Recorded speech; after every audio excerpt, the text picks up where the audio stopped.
In front of me is iPhone 17 Pro, and today I would like to show you how you can switch on and use voice typing.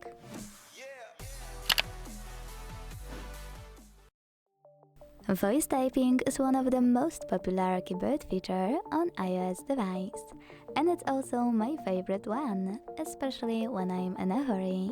So today I will show you exactly how to switch it on and use it for iPhone default keyboard. So if that's the one you are using, let's begin. Firstly, you need to open Settings and scroll a tiny bit to access General section. Then scroll to click on Keyboard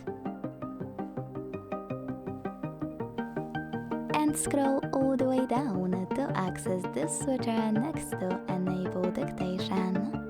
Click on it and tap on Enable Dictation in the pop-up to confirm your choice. After that, you will see auto punctuation show up. To switch it on or off, operate this switcher right next to it. Personally, I would recommend for you to at least try it because it's super helpful.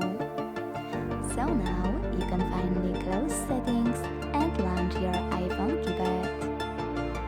You will see this microphone appear at the bottom right corner of it.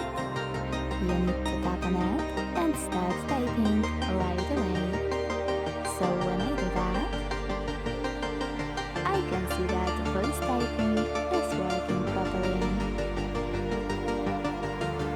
To stop, click on the same microphone.